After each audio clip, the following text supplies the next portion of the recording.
আসসালামু আলাইকুম। নিজের বলার মতো একটি গল্পের আজকের আড্ডা থেকে আপনাদেরকে স্বাগত জানাচ্ছি। আমি ইকবাল বাহার। আপনারা জানেন যে আমরা প্রতিদিন আপনাদের সামনে হাজির হই কিছু তথ্য দেওয়ার জন্য, কিছু বলার জন্য, কিছু পরামর্শ দেওয়ার জন্য এবং কিছু সেশন টাইপের একেবারে সরাসরি পড়াশোনা টাইপের কিছু কাজও আমরা করেছি এর মধ্যে। যাতে করে আপনার মধ্যে অন্তত এই পুরো আয়োজন থেকে একটা শব্দ বা একটা বাক্য বা একটা পরামর্শ যদি আপনাকে আপনার মনটাকে কিছুটা চেঞ্জ করতে পারে, কিছুটা আপনাকে স্বপ্ন দেখাতে পারে বা কিছুটা আপনাকে পরিবর্তন করতে পারে বা একটা ভাবনা তৈরি করতে পারে, যে ভাবনা হয়তো একদিন আপনাকে অনেক দূর এগিয়ে নিয়ে যাবে। সো এটাই হচ্ছে প্রচেষ্টা এবং সেটা থেকে আমরা গত প্রায় 30 দিন ধরে আমরা চেষ্টা করে যাচ্ছি প্রতিদিন কিছু না কিছু কথা বলার, এবং আমরা বিভিন্ন ইন্ডাস্ট্রি লিডারদের সাথে কথা বলেছি, পুলিশ, ডাক্তার, সবার সাথে কথা বলেছি। আজকে দুজন টেক মানুষকে আমরা ডেকেছি আপনাদের সামনে, এবং টেক নিয়ে দুজনেই দারুণ দারুণ কাজ করছেন। দুজনের সাথেই আপনাদের পরিচয় আছে আমি নিশ্চিত। আপনারা যারা এই মুহূর্তে আমাদের এই লাইভ দেখছেন, আপনারা যদি একটু লিখেন কে কোন জেলা থেকে আমাদের এই লাইভ দেখছেন এবং কে কোন দেশ থেকে আমাদের লাইভ দেখছেন। তারা অনেকেই আগে তাদেরকে আমাদের স্টুডিওতে দেখতে পেয়েছেন। আজকে আবার দুইজনকে একত্র করে একটা নতুন ফ্রেম বানালাম। সো আমি পরিচয় করে দিই, রেজওয়ানা খান।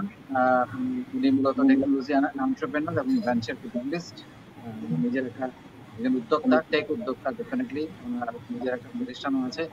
আর আরেকজন খুবই ফেসবুকে খুবই জনপ্রিয় মানুষ এবং ফেসবুক, গুগল এগুলো নিয়েই ওনার কাজ। আরিফ নেজামি, উনি community leader, Facebook developer circle. ওনার আগে টেকপ্রেনিয়র নিয়ে পরিচয় দিয়েছিলাম, এবার একটু ডিফারেন্ট পরিচয় দিলাম, এত পরিচয় প্রতিবার একটা একটা করে নিচ্ছি আর কি। সো আপনাদের দুজনকেই স্বাগত জানাচ্ছি। শুরুতেই জানতে চাই টেকরা কেমন আছে এই করোনায়। প্রথমে রেজওয়ানা আপা। টেকরা কেমন আছে? অ্যাকচুয়ালি প্রথমে তো যেহেতু প্যান্ডেমিক শুরু হয়ে গেছে, এটা তো আমাদের কোনো আন্দাজও ছিল না, অনেস্টলি স্পিকিং। সো যদি বলেন যে আমাদের তো কোনো পূর্ব প্রস্তুতি ছিল না, বা আমরা জানতাম না যে কিভাবে কি করব, বাট আমার কাছে মনে হয় যে আমরা আইটি কোম্পানিগুলি চেষ্টা করেছি যে অ্যাডাপ্ট করার জন্য, যেমন ওয়ার্ক ফ্রম হোম। এই ওয়ার্ক ফ্রম হোম কিন্তু আমরা কিন্তু প্রথমেই লকডাউনের আগের থেকে আমার কাছে মনে হয় বেশ মোটামুটি অনেক আইটি কোম্পানি কিন্তু প্ল্যান করে ফেলেছিল যে ওয়ার্ক ফ্রম হোমটা আমরা কিভাবে করে করব, এবং সব থেকে আগে ডেফিনেটলি আমরাই অ্যাডাপ্ট করেছি, বিকজ আমরা টেকের মানুষ, আমাদের জন্য অ্যাডাপ্ট করা সহজ। হাউএভার এই এক্সপেরিয়েন্সটা কিন্তু নতুন।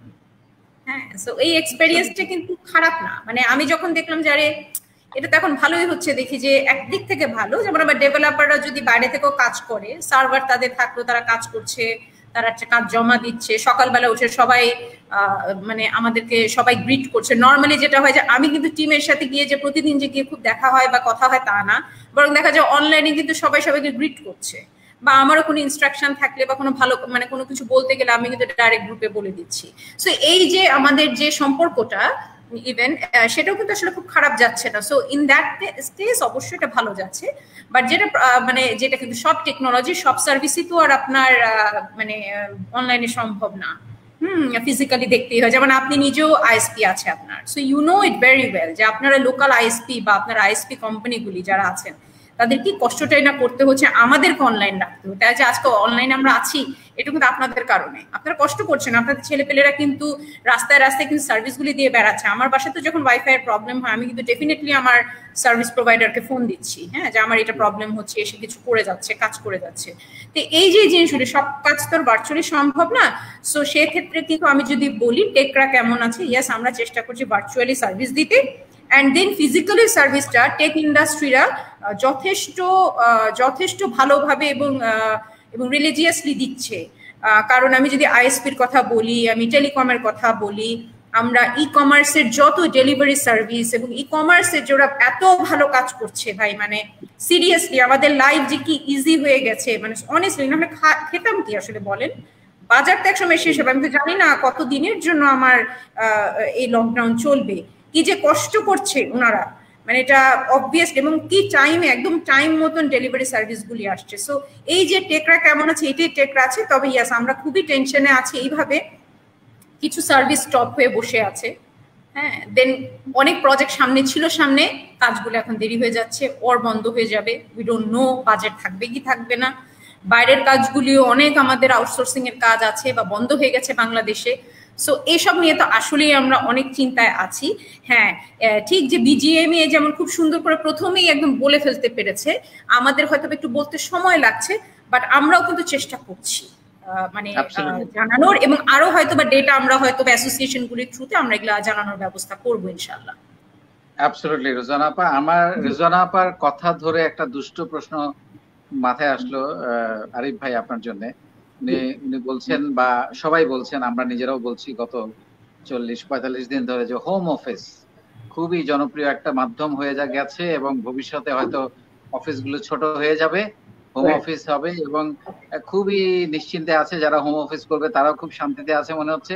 এই হোম অফিসে ফাঁকি দেওয়ার সুযোগটা কতটা থাকবে, মানে আসলে এটা মনিটর করার যারা চিন্তা করছে, আমরা তো হোম অফিস করাচ্ছি, আমরা টের পাচ্ছি যে কিভাবে ফাঁকি দেয়। সো এইটাকে, এই ফাঁকিবাজরা কিভাবে নজরে আসবে বা এরা কি কি ফাঁকি দিচ্ছে একটু যদি বলেন। আচ্ছা ভাই, অনেক ধন্যবাদ আজকে আমাদের ডিসকাশনে ইনভাইট করার জন্য। সো আসলেই তো এখন আমরা হোম অফিস করছি আজকে প্রায় 58 বা 59 দিন হয়ে গেছে, 2 মাস হয়ে গেছে আসলে। এবং যেদিন আমরা মানে লকডাউনে গেলাম, আমরা ভেবেছিলাম যে মেবি আমরা 2 দিন ট্রাই করবো বাসা থেকে কাজ করার, যদি ঠিক না থাকে এরপরের দিন থেকে আমরা অফিস চালু করবো। সেইটা 60 দিন হয়ে যাচ্ছে, 2 মাস হয়ে যাচ্ছে, আসলে এরকম কিছুই হলো না আনফরচুনেটলি। তো হ্যাঁ, অবশ্যই মানে অফিসে থেকেও কিন্তু একটা ফাঁকি মারার একটা প্রবণতা থাকে, সবারই থাকে, শুধু এমপ্লয়ি না, আমরাও করি আসলে। আমরা যারা ওনার আছে আমরাও ফেসবুকিং করি, সুযোগ পেলে কাজের ফাঁকে একটু ফেসবুক মেরে আসে। রাইট, তো এটা সবাই করে আসলে। বাসাতে তাকেও বেশি সুযোগ বেড়ে গেছে, কারণ কেউ দেখছেন আগে যেরকম আমি একটুখানি আমাদের রুম গুলো একটু ঘুরে ঘুরে দেখা হতো আর কি, যে আচ্ছা ঠিকঠাক হচ্ছে কিনা। তো কেউ যদি কাজ নাও করতে থাকতো, ওরাও একটু দেখা যায় যে ওই সময় একটুখানি ঠিকঠাক করে আর কি শুরু করে আর কি। তো এটা একটা পজিটিভ ছিল। এখন তো ওটা নাই আনফরচুনেটলি। এখন হচ্ছে যে মানে ইন্ডিভিজুয়াল কেউ যদি কাজ না করতে চায়, কারণ ক্রিয়েটিভ কাজ তো আমাদের তো একটু ক্রিয়েটিভ কাজ, যাতে ক্রিয়েটিভ কাজ একটু টেকে একটা 2 ঘন্টা লাগতে পারে, ওটা 10 ঘন্টাও লাগতে পারে, ওটার কিন্তু কোনো মানে এমন লিমিট নাই যেটা হয়েই যাবে। তো ওটা একটা চ্যালেঞ্জ। বাট আমি আসলে, এটা তো আছেই, আমি কিন্তু আসলে আমাদের যে এমপ্লয়ি এবং সকল টেক কোম্পানি যারা কাজ করছেন, আইটি কোম্পানি যারা কাজ করছেন, আমি আসলে তাদেরকে একটু ধন্যবাদ দিব। কারণ বাসায় থেকে কিন্তু কাজ করাটা অনেক টাফ, কারণ ফ্যামিলি মেম্বার আছে, সবার কিন্তু বাসায় এক্সট্রা রুম আছে কিনা সেটাও ঠিক নাই, ইন্টারনেটের স্পিডটা ঠিক ছিল কিনা সেটাও ঠিক নাই, বাচ্চা ডিস্টার্ব করছে কিনা সেটাও ঠিক নেই। তার মধ্যেও কিন্তু সবাই কাজ করছে, কেউ বলেনি যে না আমি করতে পারবো না বাসা থেকে, বা আমার সাথে কিন্তু তাদের এরকম চুক্তি নাই যে বাসা থেকে কাজ করবো, তাই না? আমাদের চুক্তি হচ্ছে যে আমি তাকে অফিস দিব, সে এখানে থেকে। তো এটা একটা বিরাট ব্যাপার, এটার জন্য আমি ওদেরকে অনেক ধন্যবাদ জানাই। কিন্তু অবশ্যই ফেসবুকিং অনেক বেড়ে গেছে, সেটা নিয়ে কোনো সন্দেহ নাই। ডিলে হচ্ছে অনেক, এটা নিয়ে কোনো সন্দেহ নাই। এবং প্রোডাক্টিভিটি কমে গেছে, মেবি 50-60 ভাগ হয়ে গেছে। আসলে আমরা অফিসে যে কাজটা করতে পারতাম 2 ঘন্টা, এখন ওটা করতে মেবি 4 ঘন্টা লাগছে। দ্যাট ইজ ট্রু, ওটা নিয়ে কোনো সন্দেহ নাই। আরেকটা জিনিস হচ্ছে মজার, তো মানে এখন কিন্তু আমাদের মানে যারা আমরা টেক কোম্পানি, জানি না বাকিদের কি অবস্থা, আমাদের কিন্তু এখন উইকেন্ড বলে কিছু নাই, দিন রাত বলে কিছু নাই, আমরা সারাদিন কাজ করছি, হুট করে ফ্রাইডে চলে আসে। অ্যাবসলিউটলি। এবং আমার এক ক্লায়েন্টের সাথে কথা হচ্ছে, উনি বললেন যে ফ্রাইডে এবং স্যাটারডে কি হোম অফিস করতেছেন, তো বন্ধ হলে আবার কি হলো। তো ওটা একটা, এখন রোজ কাজ হচ্ছে, সারাদিন কাজ হচ্ছে, কাজের কোনো মানে লিমিট আর কি রয়নি আগেকার মতন। তো এটা একটা একটু প্যারা, সবাই কিন্তু একটু ঝামেলা। অ্যাবসলিউটলি। আমি আবার আসবো আপনার কাছে, আমার আরো বড় একটা প্রশ্ন আছে, যে বাংলাদেশ 10 বছর এগিয়ে গেছে তথ্য প্রযুক্তিতে, সেটার বিশ্লেষণ শুনবো রেজনা আপা। তার আগে আপনার কাছে একটা প্রশ্ন, যে ঘুমের সার্কেলটা হঠাৎ করে সবার চেঞ্জ হয়ে গেছে, আমি জানি না আপনাদের হয়েছে কিনা। আমি যে কজনের সাথে আলাপ করলাম যে ঘুম নাকি হারিয়ে গেছে, এটার কারণটা কি? ফিজিক্যাল কোনো অ্যাক্টিভিটি নাই, এটাই একমাত্র কারণ, না আরো অন্য কোনো টেনশন বা সবকিছু মিলিয়ে? টেনশন তো একটা ম্যাটার করে আসলে, কিন্তু আসলে ঘুমের সার্কেলটা আসলেও চেঞ্জ হয়ে গেছে। একটা সার্কেল চেঞ্জ হচ্ছে, এইটা হচ্ছে একটা হচ্ছে রমজানের জন্য মেবি একটা কারণ, হয়তো বা রমজান হয়ে গেলে, কারণ যেহেতু সেহরিতে উঠছে সবাই, নামাজ পড়তে ওঠে, সো এটার জন্য হয় কি অনেকবারের কাছে ঠিক আছে সেহরি করে নামাজ পড়ে একবারে আমরা ঘুমাতে চাই। সো এইটা একটা কারণ আমার মনে হয়। আফটার রামাদান আসলে আমরা মনে হয় এটাকে একটু ঠিক করা আমাদেরও জরুরি, কারণ আমি দেখছি আসলে আমার নিজের ক্ষেত্রেও। বাট হ্যাঁ, আমি ডেফিনেটলি এক্সারসাইজ বা এগুলা চেষ্টা করছি, বাট ঘরের মধ্যে আসলে খুবই মনোটোনাস। হ্যাঁ, সো ঘুমের সাইকেল আসলে আমাদের চেঞ্জ হচ্ছে। বাট আমি আমার অফিসে নর্মালি কখনই আমাদের মানে আপনার কাজ করার যে টাইমটা, যদিও 10টা থেকে ডেভেলপারদের, ওরা নর্মালি 10টা থেকে কাজ করছে না যে তা না, বাট তারপরেও ধরেন একটু ফ্লেক্সিবিলিটি রেখেছে, বিকজ ওদের টাইম মতন ওরা কাজ করে দিলে, ওরা যদি রাত 10টা তো একটা কাজ শেষ করে পাঠিয়ে দেয়, আমরা এটা মাইন্ড করছি না আর কি। এটাই তো। কিন্তু ঘুমের সার্কেলটা আমাদের আসলেও চেঞ্জ হতে হবে। টেনশন কিন্তু আসলে একটা ম্যাটার, বিকজ এটা কিন্তু প্র্যাকটিক্যাল, মানে আমি কিন্তু আমাকে সলিউশনে যেতে হবে। হ্যাঁ হ্যাঁ অ্যাবসলিউটলি। তো যারা আরেকটা দুষ্ট প্রশ্ন মাথায় আসলো অনেকে, জি আরেকটা প্রশ্ন মাথায় আসলো অনেকে অফিসে, মানে নর্মাল সিচুয়েশনে আমাদের যখন অফিস চলতো, অনেকেই আমাদেরকে বলে যে, মানে বিশেষ করে আমাদের কাস্টমাররা আমাদেরকে ফোন করে বলে যে আমার অফিসে ডেস্কে, এমপ্লয়ীদের ডেস্কে, সহকর্মীদের ডেস্কের ফেসবুকটা বন্ধ করে দিতে চাই, সো আপনারা একটু এটা ব্যবস্থা করে দেন। তো আপনি কি এ ধরনের সমস্যা ফেস করেন? মানে আসলে আমাদের যারা কাজ করে তারাও তো মাঝে মধ্যে হঠাৎ করে লাঞ্চ থেকে এসে একটু ডুমেরে যা ফ্রিজের দরজাটা খুলে আসে, দেখি কি কি আসছে। এই যে একটা টেন্ডেন্সি সবার আছে কাজের মধ্যেই হঠাৎ করে ফেসবুকে ঢুকে যাওয়া, ঢুকে গেলে দেখা গেল আধা ঘন্টা 1 ঘন্টা কোন দিক দিয়ে চলে গেল টের পেল না। শুধু ফেসবুক না, নরমালি কিন্তু অফিস প্রেমাইসে কিন্তু আপনি দেখবেন যে ছেলেরা বিশেষ করে কিন্তু সুন্দর একটু স্মোক করতে যায়। অফিসের সব ফ্যাসিলিটিস আছে, চাটা খেতে কিন্তু নিচে যেতে হয় তাদের। হ্যাঁ, মানে অফিসের চা দেওয়ার পরেও কিন্তু ওনারা কিন্তু চাটা খেতে আবার নিচে যায়। সো এগুলো কিন্তু ওনারা করে, সো এগুলো কিন্তু এখন হচ্ছে না। এটা একটা ইয়ে আর কি। সো এগুলো তো আছেই, এইসব জিনিস তো আছেই। বাট নর্মালি যেটা আমরা চেষ্টা করি সেটা হচ্ছে যে লেট দেম আন্ডারস্ট্যান্ড যে বেসিক্যালি এটা কিভাবে করে তার কাজটা ডেলিভার করাটাই তার ব্যাপার।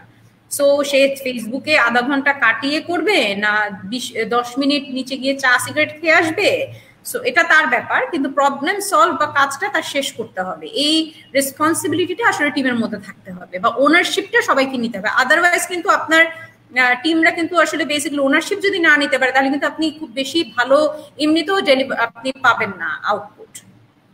এই জিনিসটা আছে, এটা তো হয়। বাট আরেকটা ব্যাপার, সেটা হচ্ছে ছেলেরা অবশ্যই বেশি বাইরে যায়, এটা খুব স্বাভাবিক। আমি মেয়েদেরকে অনেক বেশি সিনসিয়ার দেখি, কিন্তু ছেলেরা কিন্তু এটা কিন্তু বেশ ভালোই। মানে আমি আমার অফিসে সবাইকে, এবং যখন আসে আমি ওকে নিজেই বলি যে ভালো স্মোক করে আসছেন না। নিজামী ভাই, আপনি কি একটু উত্তর দিবেন নাকি? বললো যে আপা যেটা বললো ছেলেরা একটু বেশি ফাঁকিবাজ। তো ফাঁকিবাজ বলবো না, সবারই ডিফারেন্স আছে। যেরকম আপু ঠিক বলেছে, ছেলেরা আসলে মানে সিগারেট খেতে নিতে নামে, কিন্তু আমি দেখেছি মেয়েরাও কিন্তু ফোনেও কথা বলে অনেক সময়। তো ওটা কিন্তু ব্যালেন্স, মেয়েরা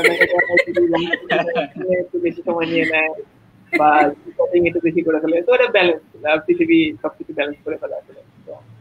জি জি।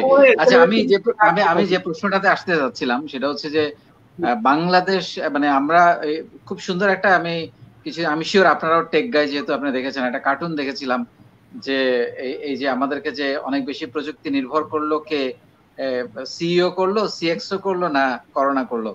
সো উত্তর হচ্ছে করোনা করলো। তো এই যে সবাই বলছে কথাটা, আপনিও বলছেন বা সবাই বলছে যে আমরা যেটা 5 বছরে বা 10 বছরে করতে পারি নাই, এটা আমরা করোনার 1 মাসে আমরা ততটা এগিয়ে গিয়েছি। একটু যদি আপনি ইলাবোরেট করেন। আচ্ছা, তো আমাকে জিজ্ঞেস করতে, জি জি আপনাকে।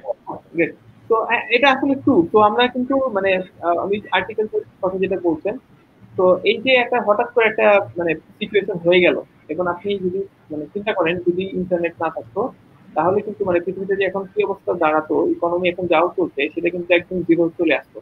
এবং আপনি আমাদের বাসায় বিশেষ করে আমরা কিন্তু একদম জিরো কন্ট্যাক্ট উইথ এনিওয়ান। আমরা 60 দিনে কারোর সাথেই মোটামুটি ফিজিক্যাল কোনো কন্ট্যাক্টে হয়নি, কোনো মানে বের হতে হয়নি বা কিছু করতে হয়নি। আমরা fully depending on digital services. আমরা খাওয়া দাওয়া থেকে শুরু করে সবকিছু মানে গ্রসারি থেকে শুরু করে সবকিছু অনলাইনে অর্ডার করছি, অনলাইনে ডেলিভারি হচ্ছে। এবং 2 মাস একটা বাসা চালানো কিন্তু একটা বিরাট ব্যাপার, বিশাল। এবং একটা মানে বাসাতে কিছু লাগে, মানে হাজারটা জিনিস লাগে আসলে, সবকিছু ডিজিটালি হচ্ছে। কোনো ধরনের মোটামুটি হিউম্যান টাচ ছাড়া কিছু কিছু জিনিস 2-1টা লাগছে, বাট মোটামুটি fully depending on digital payment থেকে শুরু করে ডিজিটাল। তো এই যে একটা ডিজিটালের ফলে যেটা হয়েছে, সবকিছু কিন্তু মানে পিছায় যে একটা ডিজিটাল সার্ভিস। যারা একটুখানি নন টেকনিক বা যারা একটু একটুখানি সিনিয়র, তারা কিন্তু টেকটাকে নর্মালি অ্যাভয়েড করার চেষ্টা করে, যতটা সবাই চেষ্টা করে কমফোর্ট জোনে থাকে। এখন যেটা হচ্ছে, উপায় নাই, সবাই কিন্তু মিটিং গুলো জুমে করছে। আমরা আগে যেখানে একটা মিটিং করতে, আমার অফিস ধানমন্ডিতে, আমাদের বেশিরভাগ ক্লায়েন্ট গুলশান বা এরিয়াতে খুব স্বাভাবিক, একটা মিটিং করতে কিন্তু যেতে 1 ঘন্টা 1.5 ঘন্টা, আসতে আবার 1 ঘন্টা 1.5 ঘন্টা সময়টা বের হতো। এখন কিন্তু ওটা কিছুই নেই, আমি 2 মিনিটে একটা কলে ঢুকে যাচ্ছি, মিটিং শেষ হয়ে যাচ্ছে, একইভাবে হচ্ছে, মানে কোনো কিন্তু রেজাল্টের যে খুব ডিফারেন্স হচ্ছে তা কিন্তু না। এবং আপনি যদি দেখেন আমাদের যে মানে ডাটা গত মাসে এপ্রিল মাসে নর্মাল যত ইন্টারনেট ইউজ হয় তার প্রায় 30% বেশি ইন্টারনেট ইউজ হয়েছে। এবং নর্মাল প্রত্যেকটা ওয়েবসাইটে প্রথম আলো থেকে শুরু করে যতগুলো প্রত্যেকটা ওয়েবসাইট আপনি যদি ডাটা চেক করেন, মানে কমপক্ষে 30 থেকে 50 বা 100 ভাগ কিন্তু বেশি ইউজার গ্রোথ হয়ে গিয়েছে, because everyone is depending on digital right now. এবং আমাদের মানে প্রত্যেকটা অফিসে যতটুকু টুকিটাকি ছিল, প্রত্যেকটা বাসায় যতটুকু টুকিটাকি ছিল, এটা কিন্তু মোটামুটি সবই ডিজিটাল হয়ে গিয়েছে। এবং এরকমও মানে অবস্থা আমরা জানি যে সরকার কিন্তু এই নগদ বিকাশের মাধ্যমে, ডিজিটাল পেমেন্টের মাধ্যমে প্রণোদনা দেওয়া শুরু করেছে। তো এটা কিন্তু মানে আনইমাজিনেবল ছিল, আমি যদি 2 মাস আগেও চিন্তা করি একদম পসিবল ছিল না। এখন এই যে লাখ লাখ লোক, এদের কিন্তু একটা ডিজিটাল আইডেন্টিটি তৈরি হয়ে গেল, একটা ক্রেডিট স্কোর তৈরি হয়ে গেল, এবং এটা কিন্তু সারা জীবন ওদের জন্য একটা পজিটিভ একটা কাজ করে দিবে। যেসব কোম্পানি আগে ফিজিক্যালি বেতনটা দিত, মানে হাতে বেতনটা দিত, ওরা কিন্তু এখন ডিজিটালি করতে আসতে বাধ্য, এবং সবাই ডিজিটালি বেতন দিচ্ছে বা স্যালারি দিচ্ছে। এর ফলে দেশের যে রাজস্ব বা ট্যাক্স, এটার ফলে যে একটা পজিটিভ ইম্প্যাক্ট থাকবে। এর সাথে সাথে কিন্তু ডিজিটাল হওয়ার কারণে কিন্তু আমাদের পার্সোনাল যে এমপ্লয়িরা আছে বা যারা কাজ করছেন, তাদের কিন্তু যে ক্রেডিট স্কোর ভবিষ্যতের জন্য একটা সুনিশ্চিত হয়ে গেল। এটা কিন্তু একটা বিরাট ব্যাপার। এবং এটার জন্য কিন্তু একটা ধন্যবাদ আমাদের যে বাংলাদেশ সরকার, আইসিডি ডিভিশন, আপনাদের মতন যারা আইসপি সেবা দিচ্ছেন, তেলকোরা, সবাই। এই ডিজিটাল ব্যাকবোনটা যদি তৈরি না থাকতো, এগুলো কিন্তু একদম পসিবল হতো না। তো হ্যাটস অফ বাংলাদেশি ডিজিটাল বাংলাদেশের পরিকল্পনাটা ছিল 2008 সাল থেকে, দ্যাট ওয়াজ হিউজ ইম্পর্টেন্ট, যার একটা প্রতিদান কিন্তু আমরা এবার পাচ্ছি। অ্যাবসলিউটলি। রিজওয়ানা আপা যদি একটু অ্যাড করেন এই বিষয়টাতে, যে আমরা ডিজিটালি অনেকটুকু যে এগিয়ে গেলাম এবং সেটার ইম্প্যাক্টটা এবং কি কি সতর্কতা, মানে আমি একই সঙ্গে ভবিষ্যতে এটার ব্যাপারে আরো সতর্কতা কি কি দরকার হবে। যে এবং এখন অনেকে আমরা দেখছি আগে কিছু না কিছু অন্য কিছু করতো, এখন হয়তো চাল ডাল শুরু করে দিয়েছে বা ই-কমার্সের থ্রুতে কিছু একটা শুরু করে দিল। হ্যাঁ, কিছু না কিছু শুরু করে দিয়েছে। সো কি কি বিষয়ে সতর্ক থাকা দরকার একটু যদি পাশাপাশি বলেন। একটা জিনিস হচ্ছে যেটা এটা অবভিয়াস, সেটা হচ্ছে যেমন আমরা কিন্তু এই যে আপনি ই-ক্যাবের সাথে যুক্ত, আমিও যুক্ত আছি। সো আমরা যেটা কি চেষ্টা করছি যে ট্রেডিশনাল ব্যবসায়ীরাও যেন এখন ই-কমার্সের থ্রুতে তারা যেন ব্যবসা করতে পারে, তাদের ব্যবসা যেন বন্ধ না হয়ে যায়। হ্যাঁ, বেচা কেনাটা যেন হয় তাদের, কারণ তাদের হাতে যথেষ্ট প্রোডাক্ট আছে, এগুলো যেন নষ্ট না হয়। এটা যেমন ভালো দিক, বা ইভেন আমাদের যে কোনো সার্ভিসই বলেন সবকিছু এটা ভালো দিক, যে টেকের মাধ্যমে আমরা, এবং এটা আমাদের জন্য অপরচুনিটি, ই লার্নিং থেকে শুরু করে বলেন, অনলাইন হেলথ সার্ভিস থেকে বলতে শুরু করেন, এবং ফাইন্যান্সিয়াল সার্ভিসগুলি শুরু করেন, এনি কাইন্ড অফ সার্ভিস যেটা আমরা আসলে অনলাইনের থ্রুতে এখন নিতে চাই, বা ই গভর্নেন্সের ক্ষেত্রে কিন্তু এখন হিউজ অপরচুনিটি চলে আসছে। মানে যেটা হয়তো বা গভর্নমেন্টের প্ল্যান ছিল যাচ্ছে নেক্সট 5 to 10 ইয়ার্স আমরা করবো, বা নেক্সট আমরা যে আমাদের যে ডিজিটাল, আমাদের যে ডিজিটাল বাংলাদেশের ভিশন আছে সে তার মধ্যে করবো, কিন্তু এখন কিন্তু এটা ম্যান্ডেটরি হয়ে গেছে ইভেন ই গভর্নেন্স সার্ভিসগুলি। তো প্রায় 2000-এর মতো ই গভর্নেন্স সার্ভিস আছে, সেটা আমাদের জন্য অপরচুনিটি। বাট যেটা আপনি বললেন এটা খুবই ইম্পর্টেন্ট কথা, সেটা হচ্ছে সাইবার চ্যালেঞ্জ, আমাদের সিকিউরিটি সবকিছুর থেকেই। মানে এটা অনেস্টলি স্পিকিং, মানে এটা কিন্তু ডেটা, ইটস নট অনলি, মানে এটা কিন্তু ডেটার ক্ষেত্রে যেমন সিকিউরিটি মেনটেন করতে হবে, আমাদের পেমেন্ট গেটওয়েগুলিতেও সিকিউরিটি মেনটেন করতে হবে। সো সাইবার সিকিউরিটির চ্যালেঞ্জ এটা এখন অবভিয়াসলি আপনি খেয়াল করে দেখেন, আপনার মেল সার্ভারও কিন্তু এখন হিট হচ্ছে। আমার সার্ভারে ফিশিং করার প্রচন্ড চেষ্টা করছে। হ্যাঁ, সো সাইবার সিকিউরিটির এই ব্যাপারটা কিন্তু এখন আমাদের প্রচন্ড অ্যাওয়্যার করতে হবে, কারণ পুরো ওয়ার্ল্ড যেহেতু ভার্চুয়াল চলে আসছে। সো আমাদেরকে এই একটা জায়গাতে অ্যাওয়্যার হতে হবে, এবং সার্ভিসগুলি মানে এই যে অলওয়েজ মনিটর করা, যে হ্যাঁ আমার সার্ভারে কে অ্যাটাক করার চেষ্টা করছে, আমার ডেটা সেন্টারে কি হচ্ছে, হ্যাঁ কোনো ধরনের ম্যালওয়্যার পুশ করা হচ্ছে কিনা, হ্যাঁ এই যে জিনিসগুলো, বা র্যানসামওয়্যার কিভাবে করে কাজ আমাদেরকে কোনো কিছু কোনোভাবে দেওয়ার চেষ্টা করছে কিনা, আমার কোনো কম্পিউটার একদম কোনো এমন কোনো কম্পিউটার আমি বসলাম কিনা যে কম্পিউটার থেকে আমি মেল লগ ইন করলে আপনার খুব স্বাভাবিকভাবেই সেই প্রোটেকশনটা চলে যাচ্ছে। যেমন আমার এরকমও প্রবলেম হয়েছে কয়েকদিন আগে নিজেরও, সেটা হচ্ছে যে আমার অফিসের পিসি গুলিতে তো সব ব্যবস্থা আছে, বাট এখন যদি হোম অফিসের কারণে তারা পিসি নিয়ে যায় নাই, তার নিজের বাসার অফিস থেকে বা ল্যাপটপ থেকে ওপেন করেছে, এবং একজনের থেকে সমান স্প্যাম কিন্তু জেনারেট হচ্ছিল।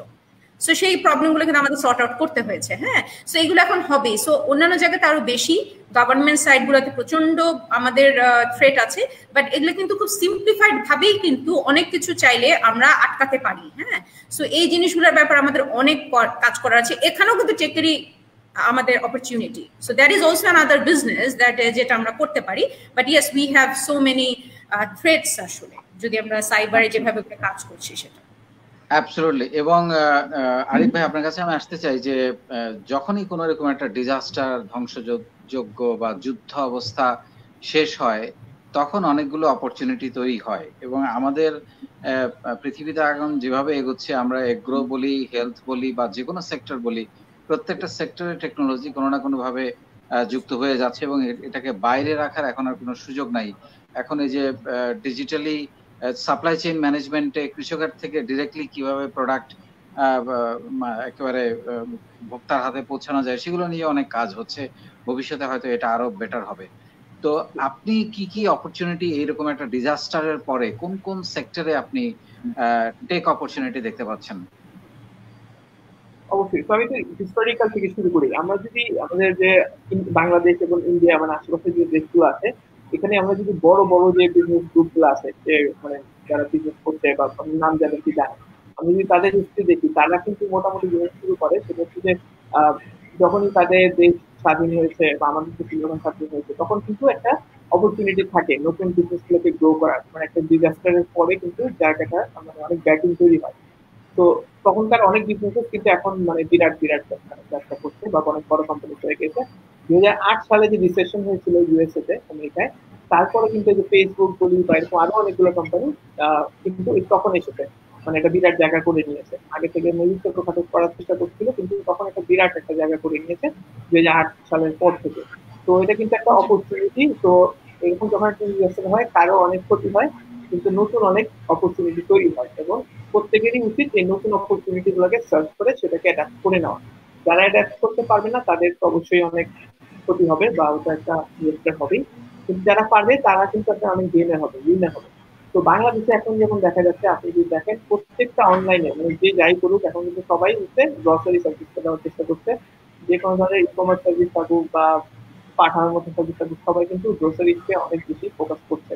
এক নম্বর, এটা অনেক বড় একটা বাজার এবং অনেক বড় মার্কেট। যদি এখন শুধু ঢাকাতেই হচ্ছে, ঢাকার বাইরেও কিন্তু এই জিনিসটাকে নিয়ে যাওয়ার অনেক সুযোগ আছে। বড় বড় শহরগুলো, চট্টগ্রাম, সিলেট, রাজশাহী, এখানে অপরচুনিটি আছে।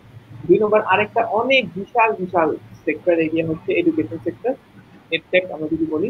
আমাদের কিন্তু কিছু কিছু প্রাইভেট ইউনিভার্সিটি পড়ালেখা শুরু করতে পারলেও তাও শুধু জুম ইউজ করছে, আসলে ফুললি ডিজিটালাইজ এটা বলা যাচ্ছে না এখনো। পাবলিক ইউনিভার্সিটি গুলো কিন্তু মোস্টলি অফ। আমাদের যে স্কুলগুলো আছে, কলেজগুলো আছে, মোস্টলি কিন্তু মেইন ডিস্ট্রিক্ট ব্যবস্থা সেটা বন্ধ। যদিও অনলাইন টেলিভিশনে সরকার অনেক চেষ্টা করছে, সংসদ টিভিকে টেলিভিশন বানানো হচ্ছে, কিন্তু এই পরীক্ষাটা কিভাবে হবে, তারপরে ইন্টারাকশনটা কিভাবে হবে, এগুলো কিন্তু একটা বড় চ্যালেঞ্জ। তো এইটা একটা অনেক বড় একটা এরিয়া, সেখানে কাজ করার, এর থেকে নতুন কিছু নিয়ে আসার অনেক সুযোগ আছে। এছাড়াও আমাদের যে পেমেন্ট সিস্টেম, সেটাও কিন্তু এখনো ফুললি কিন্তু মানে সবার কাছে কিন্তু ডিজিটাল পেমেন্টটা নাই, এখনো কিন্তু কিছু না কিছু ট্রানজাকশন করতে হচ্ছে। তো এই ডিজিটাল পেমেন্ট সিস্টেমটা কাজ করার অনেক সুযোগ আছে। এবং সব থেকে ইম্পর্টেন্ট যেটা, সেটা আমরা সবাই জানি, হেলথ নিয়ে কাজ করার সুযোগ হচ্ছে। টেলিমেডিসিন বা অনলাইনে ডাক্তারের সাথে সেবা নেওয়া, ফিজিক্যাল দূরত্ব মেনটেন করে আমি কিভাবে একটা সেবা দিতে পারি, এইগুলা অনেক মানে বিগ হবে। রেজন আপা, আমরা কি ভবিষ্যতে এরকম অবস্থা খুব সুন্দর দেখতে পাবো যে হসপিটালে লাইন ধরে যেরকম ডাক্তারদের সিরিয়াল নিয়ে ডাক্তার দেখাতে হয়, এই ব্যবস্থাটাই আর থাকবে না? রুগীর বাসায় থাকবে, ডাক্তার হসপিটালে। অ্যাকচুয়ালি এটা খুবই খুবই ইম্পর্টেন্ট পার্ট হয়ে গেছে এখন আমাদের জন্য, মানে এটা ম্যান্ডেটরি হয়ে গেছে আসলে। এই যে ইভেন এই যে চেম্বারের যে ব্যাপারটা থাকে, সবকিছুই আসলে আপনি বলেন যে আপনি হসপিটাল, ওনারা যখন ডিউটি করেন, একজন ডক্টর কিন্তু উনি দেখা যায় কোথাও না কোথাও হয় বিএসএমইউতে ইনভলভ বা ঢাকায় মেডিকেল ইনভলভ, অ্যান্ড দেন বিকালবেলা থেকে উনি হয়তো বা চেম্বারে বসেন। সো সবকিছু কিন্তু আসলে এখন আলটিমেটলি আপনার অনলাইনে অ্যাপয়েন্টমেন্ট এবং একদম টাইম মতন যেটা মেনটেন করা। যদিও কিন্তু যেমন ধরেন আপনার ইবনেসিন এবং অনেক হসপিটাল আছে, ল্যাবেড, সব জায়গায় কিন্তু অ্যাপয়েন্টমেন্ট নেয়, কিন্তু মেনটেন কিন্তু হয় না। বলে দিল 6টায় আসেন, 6টায় কিন্তু আর দেখানো হয় না, 7:30 8টা বেজে যায়। হ্যাঁ, কিছুই হয় না। পরে দেখা যায় যে আমি 6 নম্বর পেশেন্ট, 1 নম্বরই শুরু হয় নাই, কারণ সবাইকে 6টায় আসতে বলেছে। এই যে এই টেন্ডেন্সিটা থাকবে না আসলে, এটা হবে না, কারণ এটা আর পসিবল না, বিকজ আমাদের ওই রিস্কটাই আমার অবস্থা থাকবে না 1 নাম্বার। 2 নম্বর খুব ইন্টারেস্টিং একটা জিনিস, কয়েকদিন আগে আমি আমার পার্টনার আছে সিঙ্গাপুরের, আমাদের আবার সাইবার সিকিউরিটির একটা সার্ভিসের একটা উইং আছে আর কি, তো আমার পার্টনারের সাথে আমি কথা বলছিলাম আইডিয়া নিয়ে, about service and all, new idea and all. তো তখন সে আমাকে বলতেছে যে see Rezwana, they will basically we are also planning that how to give service. আপনার নিজের বাসায় আপনার একটা নিজস্ব বা বাসাতে একটা নিজস্ব হসপিটালের বেড থাকবে, it will have all the facilities, and this service one can buy, and then they will take the service of nurse, maybe the doctors and all, because your home is basically absolutely আপনার সবথেকে safe জায়গা। So হয়তো বা এই infection বা বিভিন্ন ভয়ের কারণে এমনও হতে পারে যে সার্ভিসগুলি আসলে তুমি তোমার বাসাতেই নিতে চাও। সো দেখা যাবে মানুষজন একটা হসপিটালের বেডও নিজের বাসাতেই কিনবে, রাদার দেন তার নিজের প্রাইভেট বেড থাকলো, হ্যাঁ, সে যেন রিস্কে না পড়লো। সো এগুলো কিন্তু নিউ আইডিয়া সব চলে আসছে, এবং আমার কাছে যেটা মনে হয় যে post Covid it will be a paradigm shift the whole world, মানে there is no way। এবং 4IR নিয়ে কিন্তু আমরা এতদিন অনেক বলতে পারি যে আমরা কিন্তু অনেক অনেক কথা বলতাম যে হ্যাঁ 4IR হবে, বাংলাদেশও এটা হবে, কিন্তু এখন এটা ম্যান্ডেটরি হয়ে গেছে, মানে এখন আর কোনো উপায় নাই। we need to adapt it, we need to work on it, we need to jump on it, মানে কিভাবে হবে, এবং রিসোর্স ডেভেলপ, এবং আমি মনে করি টেক রিসোর্সদেরকে এখন অনেক আপগ্রেডেড হতে হবে, এবং এটা নিয়েও আমি আমার অফিসে কাজ করছি আর কি, হ্যাঁ, বা নতুন রিক্রুটমেন্ট আর অল এগুলোরও প্ল্যান করছি আর কি পরবর্তীতে আর কি। অ্যাবসলিউটলি। আরিফ ভাই, আরেকটা বিষয় যেটা, যে এমনিতে তো স্টুডেন্টরা কলেজ, স্কুল, ইউনিভার্সিটিতে ক্লাস করে এসে বাসায় এসে আবার ব্যাগ নিয়ে দৌড়ায় টিউটরের বাসায় বা কোচিং এ, এই ব্যবস্থাটা কি এরকম থাকবে বলে মনে হয় আগামী দিনে, যে আবার এসে আবার কোচিং এ যাবো যানজট ঠেলে, নাকি এটাও অনলাইন হয়ে যাবে? না আসলে মানে এই যে কোভিডটা, প্রথম কথা হচ্ছে যে আমরা সবাই চিন্তা করতে হবে যে 1 মাসে শেষ হয়ে যাবে, 1.5 মাসে শেষ হয়ে যাবে, এখনো আমাদের মনে আছে নিশ্চয়ই জুন থেকে অফিসটা খুলতে পারবো, এটা একটু মানে এখনো মনের মধ্যে একটু আশা আছে, কিন্তু এটা কিন্তু মানে রিয়েলিটিতে এরকমটা কিন্তু আনফরচুনেটলি মনে হচ্ছে না। আমরা যত আশাবাদী থাকি না কেন, মনে হচ্ছে না অ্যাটলিস্ট 3-5-6 মাসের মধ্যে সিচুয়েশন অনেক ভালো হবে, এটার চান্সেস অনেক কম আসলে কিন্তু রিয়েলিটি। তো ওইটা একটা তো বড় ব্যাপার। এবং বাংলাদেশে তো অ্যাকচুয়ালি অনেক মানে ডিফারেন্ট হয়, কিন্তু আমরা যদি একদম রিয়েল ওয়ার্ল্ড মানে আইডিয়াল ওয়ার্ল্ড চিন্তা করি যে বাইরে মেবি কেমন করবেন, আমাদের অ্যাকচুয়ালি কি করা উচিত, অ্যাকচুয়ালি কিন্তু পুরো পৃথিবীটাতে এই যে এই সোশ্যাল ডিস্টেন্সিংটা একটা নর্ম হয়েই যাচ্ছে, এটা পুরো পৃথিবীতে কিন্তু নতুন একটা কথা চলে আসে, এটা হচ্ছে নিউ নর্মাল। তো এরকমই হবে এখন। তো আমি ঠিক হয়ে যাব, কালকে আমি বন্ধুদের সাথে অনেক আড্ডা দিতে পারবো, আগের মতো চলতে পারবো, এটা চান্সেস কিন্তু অনেক কমে গেছে আনফরচুনেটলি। তো নিউ নর্মাল শুরু হচ্ছে, সবকিছুই মেবি নতুন ভাবে হবে, ডিজাইনও নতুন ভাবে হবে। এবং এখন থেকে কিন্তু শুধু এই যে টিউশন না, সব কাজে কিন্তু ফর এক্সাম্পল আমাদের যেটা একটা অভ্যাস হয়ে গেছে, আমরা কিন্তু এখন এই যে মিটিং গুলো, অফিসের যে মিটিং হোক বা যে টিউশন গুলো হোক, আমরা কিন্তু চাবো যে আবার 1-1.5 ঘন্টা নষ্ট করে কে যাবে, তাই না? কাজ কিন্তু হচ্ছে, কাজ কিন্তু এখনো থেমে নেই। এখন যে মিটিং এ আগে যে ডিসকাশনটা হতো এখনো হচ্ছে, আগে যেভাবে আউটপুট আসতো ব্যবসাতে এখনো আসছে, আগে যেভাবে পড়ালেখা হতো অনেকের কিন্তু কিছু প্রাইভেট ইউনিভার্সিটিতে বা বাইরে কিন্তু এখনো হচ্ছে। কিন্তু এই যে মেন্টালিটি যে শিফটটা হচ্ছে, মেন্টাল যে শিফটটা, সেটা কিন্তু একটা বিরাট ব্যাপার। অনেকেই কিন্তু এখন আর এই যে রাস্তাতে জাম ফেলে কাজগুলো করতে চাবে না, অনলাইনে সিস্টেম গুলো চলে আসছে এবং অনেক ডিজিটাল টুল যেগুলো আগে মানে করা অনেক টাফ ছিল, এখন কিন্তু আমরা সবাই ইউজ করতে পারি। এখন সবাই আমরা জুম এগুলো কিন্তু সবাই শিখে গেছে। তো আগে যেরকম ছিল যে আমি পারি না, জানি না, নেট নাই, ওই কথাগুলো কিন্তু আর বলা যাবে না। নিউ নর্মালে সবাই অভ্যস্ত হয়ে যাবে। অ্যাবসলিউটলি। আমি রেজওয়ানা আপা আপনাকে আবার আগের প্রশ্নটাতে ফেরত যেতে চাই। আমরা অনেক সময় ওই যে যেটা একটু আগে আরিফ ভাইও বলছিলেন, আমরা অনেক সময় পরিবর্তনটাকে নিতে পারি না, আপনিও বলছিলেন অ্যাডাপ্ট করতে পারি না খুব দ্রুত। কিন্তু এমন হয়তো দেখা যেতে পারে আমাদের বাংলাদেশের ডাক্তাররা হয়তো এই সিস্টেমটা চালু করলেন না, যে রোগীকে তার বাসায় থেকে, ডাক্তার তার চেম্বারে থেকে তার পালস দেখতে পাচ্ছে, তার মেবি আইওটির মাধ্যমে, মেবি অন্যান্য আমাদের যে টেকনোলজি আসছে হইতে পারে যে তার সিস্টেম, হ্যাঁ, হার্টবিট দেখতে পাচ্ছে, তার প্রেসার দেখতে পাচ্ছে, সবকিছুই, বা হয়তো তার কাছেই সব ব্যবস্থা থাকবে, উনি করে ডাক্তারকে নাম্বারটা দিয়ে দিল। সো আমরা যদি এটা না করি, মেবি যে বিদেশের সবাই সেটা শুরু করে দিল, আর আমরাও এখানে বসে বিদেশে সার্ভিস নেওয়া শুরু করলাম, আমাদের ডাক্তাররা পিছিয়ে গেল। সো আপনার কি অ্যাডভাইস হবে যে ডাক্তারদের এখনই এগুলো? আমাদের তো অবভিয়াসলি অ্যাডভাইস হবে, এবং এটা তো অ্যাডভাইস আসলে আমাদের অনেকদিন ধরেই ছিল যে আপনারা প্লিজ অনলাইনে আসেন এবং আমরা যেন আমাদের অ্যাপয়েন্টমেন্টগুলিকেও মানে ভালো করতে পারি, এবং অনলাইন কনসালটেশনগুলি আমরা অবশ্যই অনেক প্রেফার করি, যতক্ষণ না পর্যন্ত হয়তো বা ফিজিক্যালি ওনার কোনো টেস্ট না করতে হচ্ছে। সেগুলা ছাড়া আসলে আমরা তো চাই যে এই জিনিসটা আসলে হোক, এবং এগুলো আসলে আলটিমেটলি ইনফরমেশনগুলো ক্লাউডে থাকুক, সো দ্যাট সেই ক্লাউড থেকে এবং একটা পেশেন্টের একটা ইউনিক রিপোর্ট দেখাইতে আবার যেতে হয়। হ্যাঁ কিন্তু এবং রিপোর্ট দেখানো কিন্তু আরো কষ্ট, মানে 11টা 11:30 12টা বেজে যায় রিপোর্টের জন্য দাঁড়িয়ে থাকা। ভালো একজন ডক্টরের অ্যাপয়েন্টমেন্ট পাওয়া তো মানে আপনার রেফারেন্স ছাড়া হয়ই না, আর তারপরে তো হচ্ছে রিপোর্ট দেখানোর জন্য হচ্ছে আরেক পেরেশান, এবং তখন তার রোগীকে নেওয়া যায় না, হয়তো বা তার মানে কেউ না কেউ যায় আর কি। হ্যাঁ, সো কোনো যদি বয়স্ক কোনো পেশেন্ট হয় তাহলে কিন্তু আমাদেরকে নিয়ে যেতে হয় আসলে, যে ঠিক আছে আমরাই যাই, আমরা গিয়ে রিপোর্ট দেখিয়ে আসি। সো এই জিনিসগুলো আসলে না, যখন রিপোর্ট চলে আসবে অটোমেটিক্যালি যেন ওনার কাছে পেশেন্টের রিপোর্ট চলে আসে। সম্পূর্ণ অটোমেশনটা যদি না হয় তাহলে অনেস্টলি স্পিকিং আমি যদি বলি, আমরা কিন্তু পাশের দেশ ইন্ডিয়াতে সবাই যাই, এবং ইন্ডিয়ার সার্ভিস আসলেও কিন্তু তারা ভালো। সো সেক্ষেত্রে কিন্তু আমার যখন অনলাইন, এবং এখন অলরেডি শুরু হয়ে গেছে অনলাইন কনসালটেশন আপনার ইন্ডিয়ান ডক্টরসদের সাথে, দেন আমি কি প্রেফার করবো? আমি তো ডেফিনেটলি প্রেফার করছি ওখানে আমি কিছু পে করে দিলাম অ্যান্ড দেন আমি কাজ করলাম, কারণ ওখানে আমি একটা তাড়াতাড়ি আমি সার্ভিসটাও পাচ্ছি এবং বেটার সার্ভিস পাচ্ছি।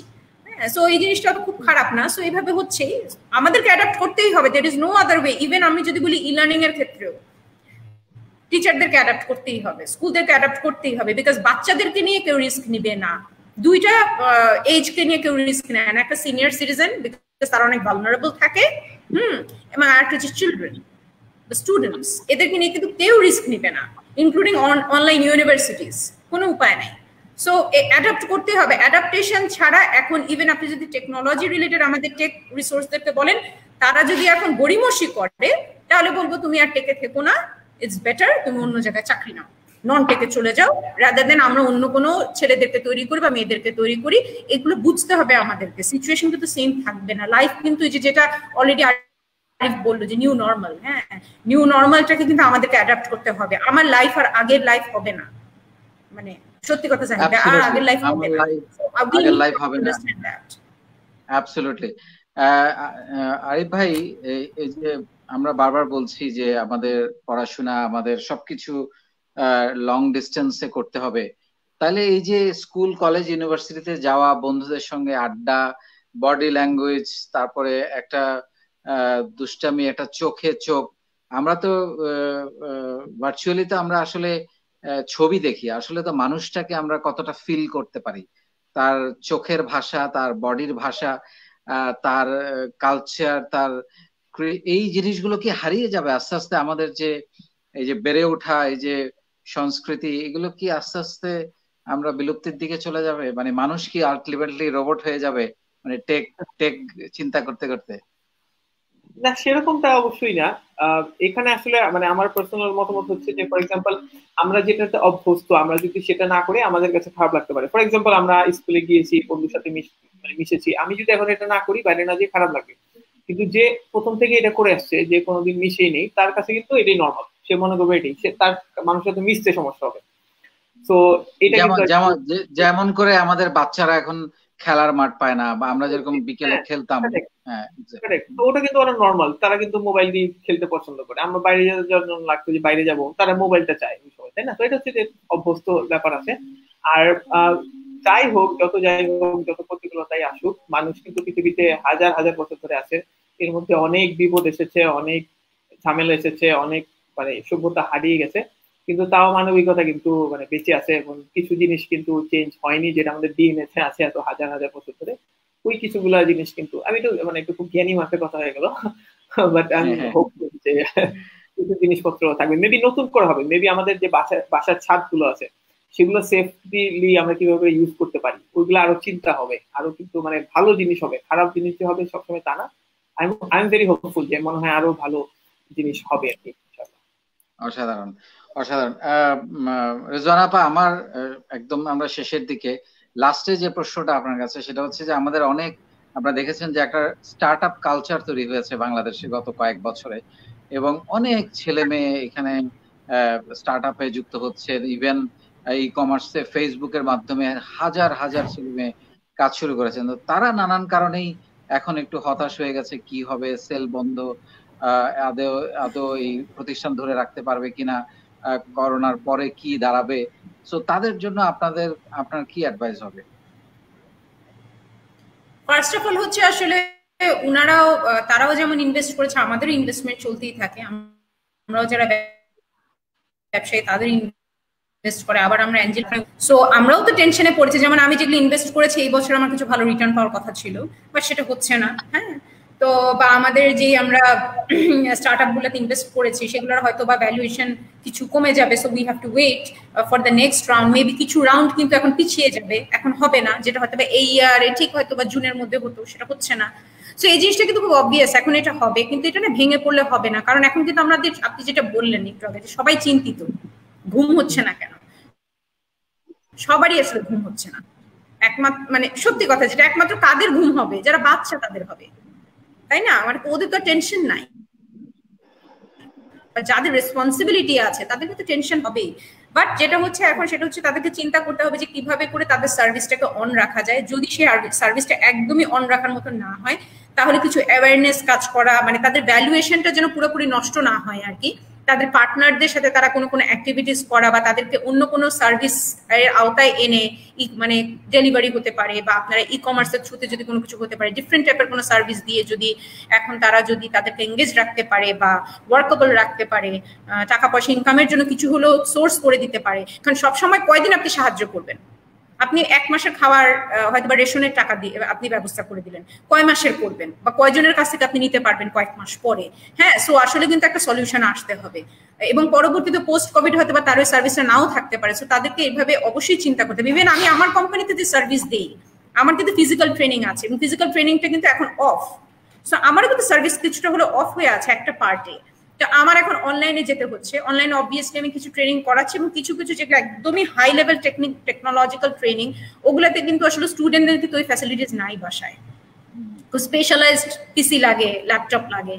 সো পিসি হলেই ভালো হয়, ওয়ার্ক স্টেশন হলেই ভালো হয় এই ধরনের কাজগুলির জন্য। তো সেক্ষেত্রে কিন্তু আসলে আমাদেরও খুব সমস্যা হচ্ছে, বাট আমাদেরকে নতুন ওয়ে বের করতে হচ্ছে, কোনো উপায় নাই। ইভেন আমাদের অনেক কাজ আছে যেগুলো আসলে আমরা এখন, কিছু সুবিধাও আছে, যেমন কিছু ট্রেনিং আমরা চিন্তা করছিলাম যে এখন আমরা ভালো লেভেলের ফ্যাকাল্টি আনতে পারবো অনলাইনে, বাইরে থেকে আমাদের ভালো ভালো ফ্যাকাল্টি আনতে পারবো ট্রেনিং দেওয়ার জন্য, ভালো দিকও আছে। সো আমি মনে করি যে সবাইকেই কিছু না কিছু ওয়ে বের করা উচিত। যেমন আমি একটু আগে কথা বলছিলাম, আমার একটা ইনভেস্টমেন্ট, আমার একটা স্টার্ট আপ, মানে আমার ইয়েতে ভেঞ্চারে, নাম ডিজিটং আর কি। তো আমাদের টং যে পার্টনার গুলি, তারা তো এখন আসলে একদম বসা, কেউ কেউ দেশে চলে গেছে, কেউ কেউ এখনো ঢাকাতে আছে, তারা পুলিশ দেখলে দোকান বন্ধ করে দেয়। হ্যাঁ, এখন ওদের জন্য আমরা কিছু কাজকর্ম করার চিন্তা করছি, কিভাবে করে টংদের ডেটাবেস, শুধু নট অনলি দেম, অলসো বাকিদেরকে সহ আমরা যদি কিছু সার্ভিস দিতে পারি তাদেরকে দিয়ে, তারা হয়তো এখন চা বিক্রি না করে চা পাতাটা বিক্রি করুক, কথার কথা, মানে বানানো চাটা না বিক্রি করে তারা চা পাতাটা বিক্রি করুক, তারা চিনি বিক্রি করুক। তারা আগে চিপসের প্যাকেট বিক্রি করতো, এখন তারা কয়েকদিন একটু এইগুলা কাজ করুক, সো দ্যাট তারা যেন সচল থাকে। হ্যাঁ, এবং আশেপাশে যেমন ডিম বিক্রি করুক, কথার কথা। হ্যাঁ, এই যে এই জিনিসগুলো, এগুলো কিন্তু আমাদের শুরু করাতে হবে, নাহলে কিন্তু এরাই যে মাইক্রো ইকোনমিক্স, জাস্ট চিন্তা করে দেখেন, আমরা তো অনেক ভালো, আমরা তো আল্লাহর মতো অনেক ভালো আছি, বাট হোয়াট অ্যাবাউট যারা মাইক্রো একদম রুট লেভেলে আছে? হ্যাঁ, তারা কি করবে? ইভেন কৃষকরা, বা আপনি যদি হ্যাচারিগুলোর কথা চিন্তা করে দেখেন, দেখছি হ্যাচারিতে ওরা সব পোনা ফেলে দিচ্ছে, বিকজ নামার কেউ নাই। হ্যাঁ, বা পোল্ট্রি ফার্মের মুরগির বাচ্চাগুলি ফেলে দিচ্ছে। সো এগুলো কিন্তু সবাইকে চিন্তা করতে হবে। স্টার্ট আপ তো শুধু টেকের আছে, শুধু টেকের নাই, আরো অনেক স্টার্ট আপ আছে, আমরা অনেক রকমের স্টার্ট আপ তৈরি করেছে, এদের কি হবে?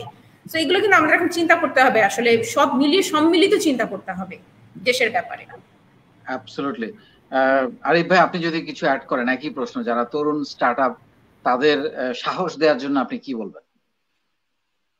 সো হ্যাঁ, এটাই আসলে আমরা যেটা, মানে আমি যেটা বিশ্বাস করি, যখনই কোনো ঝামেলা হয় আমি বিশ্বাস করি যে আরো বেশি করতে হবে। মানে আগে যা করতাম, আগে যদি 5 টাকার এফোর্ট দিতাম, এখন 10 টাকার এফোর্ট দিতে হবে। That is how I think.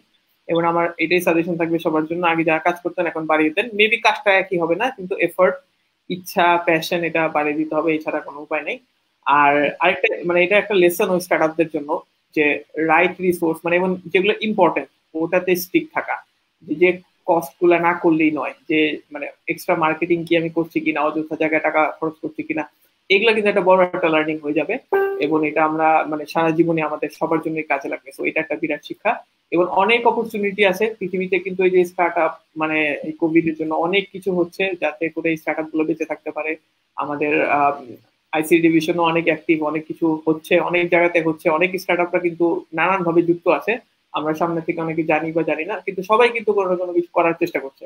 তো সেভাবে নিজের এরিয়াটা খুঁজে নিতে হবে, এবং হচ্ছে আমরা আগে যেটা করতাম ওটা মানে আর একটুখানি কিভাবে করে ফোকাস করে আর একটুখানি পলিশ করে, আপু যেরকমটা বললো মেবি বিজনেস মডেলটা একটু ইটারেট করে, একটু আইডিয়াটা একটুখানি চেঞ্জ করে আমরা কিভাবে করে বেঁচে থাকতে পারি। একজন বলেছেন, কে বলছেন, জ্যাক মা সম্ভবত বলেছেন যে 2020-তে লাভ করার চিন্তা করার কিছু নাই, 2020-তে জাস্ট বেঁচে থাকো, হ্যাঁ টিকে থাকো, বেঁচে থাকো, 2021 2022-তে দেখা যাবে। তো আমার ওইটাই মান্ত্রা, ভাই বেঁচে থাকো, ভবিষ্যতে এটা কি হবে সেটা ইনশাআল্লাহ আল্লাহ ভালো জানে। অ্যাবসলিউটলি। দুজনকেই লাস্ট প্রশ্ন, সেটা হচ্ছে এই যে এত বলছি আমরা টেক এগিয়ে যাচ্ছে, হোয়াট অ্যাবাউট দ্য বাজেট? আমাদের এই বাজেটে আপনাদের এক্সপেকটেশন কি টেক নিয়ে? আমি শুনেছি টেকের বাজেট নাকি কমে যাচ্ছে। রেজওয়ান আপনার। এটা বোঝাতে হচ্ছে আমাদেরকে, এবং এটার জন্য সম্মিলিত অ্যাসোসিয়েশনগুলি বা আমরা বলার চেষ্টা করছি যদিও, বাট যেটা বললাম যে হাই লেভেল লবিং লাগে। এছাড়া আসলে টেকের বাজেট বাড়ানো বা বোঝানো যে টেক ছাড়া ওনারা কিন্তু সব কাজ এখন টেকনোলজির থ্রুতেই করছে। হ্যাঁ, এই যে জুমে মিটিং করছে বা এই যে স্ট্রিমিয়ার্ডে আমরা এখানে লাইভ করছি, সবই তো টেকের মাধ্যমে। হ্যাঁ, কিন্তু এটা যে চলছে কিসের মাধ্যমে? এটা যদি স্ট্রিমিয়ার্ডটা যদি আমাদের দেশের কোনো প্ল্যাটফর্ম হতো তাহলে এটা কিন্তু আমার দেশের টাকা আমার দেশেই থাকতো, রাইট? জুমটা যদি আমার দেশে হয়, এবং এখন কিন্তু আছে এরকম সাইট, এরকম ইয়ে। হ্যাঁ, সো এই যে জিনিসগুলো এগুলো কিন্তু বুঝতে হবে। এই রিয়েলাইজেশন গুলি না আসলে আমরা ওই যে কয়েকদিন আগে বলছিলাম আর কি, বেশ ইন্ডাস্ট্রির কয়েকজন অ্যাসোসিয়েশনের ইসিদের সাথে কথা বলছিলাম, তো বললাম যে তাহলে একটা কাজ করি, আমরা কাজ করা বন্ধ করে দিয়ে আমরা হরতাল করি, যে আমরা কেউ কোনো সার্ভিস দিব না। একটু ফান করেই বলেছে যে তাহলে কেউ কোনো সার্ভিস দিব না, চলেন আমরা সব একসাথে 2-3 দিনের জন্য হরতাল করি, তাহলে দেখবেন অটোমেটিক্যালি টেকের বাজেট বেড়ে যাবে। এইটাই আর কি, এখন বুঝতে হবে আর কি। অ্যাবসলিউটলি। নিজামী ভাই যদি একটু বলেন টেকের বাজেট কেন কমবে? এটা এখন তো বাড়া উচিত। আমি তো এটা আসলে ফেসবুকে কথা হয়েছে কয়েকজনের সাথে, তো আমার মনে হয় যে বাজেট যে যার যেখানে থাকুক, কৃষিতে থাকুক, মানে মৎস্যতে থাকুক, শিক্ষাতে থাকুক, সব বাজেটই ডিজিটালে আসা উচিত। যে মিনিস্ট্রি থেকে আসুক না কেন, যে খাত থেকে আসুক না কেন, আমাদের এখন যে কৃষি আছে তাকেও ডিজিটালাইজ করতে হবে, শিক্ষাকে ডিজিটালাইজ করতে হবে, স্বাস্থ্যকে ডিজিটালাইজ করতে হবে, চিকিৎসা যা বলি সবই ডিজিটালাইজ করতে হবে। যেখানেই বাজেট থাকুক না কেন সবই ডিজিটালে আসতে হবে, বা ডিজিটালেই মানে এই মাইন্ডসেটটা দরকার। বাজেটটা ঠিক আছে এদিক ওদিক থাকতে পারে, আপুরা ওটা দেখতেছে, কিন্তু আমার মানতে হবে যে ভাই যেখানেই থাকুক না কেন, যে মিনিস্ট্রিতে থাকুক না কেন, অ্যাটলিস্ট 60-80% বাজেট অফ দ্যাট যাতে ডিজিটালাইজেশনে তৈরি হয়, এবং এটা কিন্তু পুরো মানে দেশের একটা ব্যাকবোনকে একটা সারা জীবনের জন্য একটা উন্নত করে দিতে। যদি 1 বছরের বাজেটটাই যদি আমরা দিই সবকিছু ডিজিটালাইজ করো, সরকার যেটা অলরেডি করে ফেলেছে, আরো অনেক কিছু বাকি আছে, এটা করলে কিন্তু সারা মানে মেবি লং রানের জন্য আমাদের পুরো দেশটাই সবকিছু একদম মানে ক্রিস্টাল ক্লিয়ার, ভেরি স্ট্রং একটা নেটওয়ার্ক বা ব্যাকবোন দ্বারা যাবে। থ্যাংক ইউ সো মাচ আপনাদের দুজনকে, অসংখ্য ধন্যবাদ। আমাদের যে 45 মিনিট শেষ হয়ে গেল, এবং কথা বলতে বলতে আমি আপনাদের সামনে রেখে আমাদের যারা দেখছেন তাদেরকে বলতে চাই, আসলে একটাই উপায়, সেটা হচ্ছে যে আগের চেয়ে অনেক বেশি পরিশ্রম করতে হবে আমাদের। শুক্রবার শনিবার ভুলে যেতে হবে, ওয়ার্কিং আওয়ার বাড়াতে হবে আমাদের। আমরা আগে 6 মাসে যে কাজ করেছি এখন সেটা 3 মাসে করতে হবে। সো এটার কোনো বিকল্প নাই। এবং আরেকটা তথ্য বা আপনার কথা পরামর্শ দিয়ে আমি শেষ করতে চাই, সেটা হচ্ছে যে আপনারা কোনো অবস্থাতেই এখনই শুরু না করে আপনারা হাল ছেড়ে দিবেন না। খেলার মাঠে না খেলে আপনি বলবেন না যে আমি হেরে গেছি। সো আমি আপনাদেরকে রিকোয়েস্ট করব, আপনারা নামেন। এই কোভিড এর পর বলে তো কোনো কথা নেই, এখন আমাদের কোভিড এর মধ্যেই থাকতে হবে। এর মধ্যে আপনারা আবার আপনার অফিস খোলেন, শুরু করেন, কাজকর্ম শুরু করেন। কাউকে এখনই ছাঁটাই করার দরকার নেই, কারণ একটা সহকর্মী তৈরি করা অনেক কঠিন কাজ, তাদের পিছনে অনেক ইনভেস্টমেন্ট তৈরি হয়। সো আমি যেটা বলবো, আপনারা আবার খেলার প্রস্তুতি নেন, এবং সময় বেশি দিতে হবে, পরিশ্রম বেশি করতে হবে, এবং ইনশাল্লাহ জয় হবেই। এবং এই যুদ্ধে আমাদের শুধুমাত্র বেঁচে থাকা নয়, আমাদের জীবিকার সাথে ফাইট করতে হবে। আপনাদের দুজনকে অসংখ্য ধন্যবাদ আমাদের সঙ্গে আজকে যুক্ত হওয়ার জন্য। Thank you. আসসালামু আলাইকুম।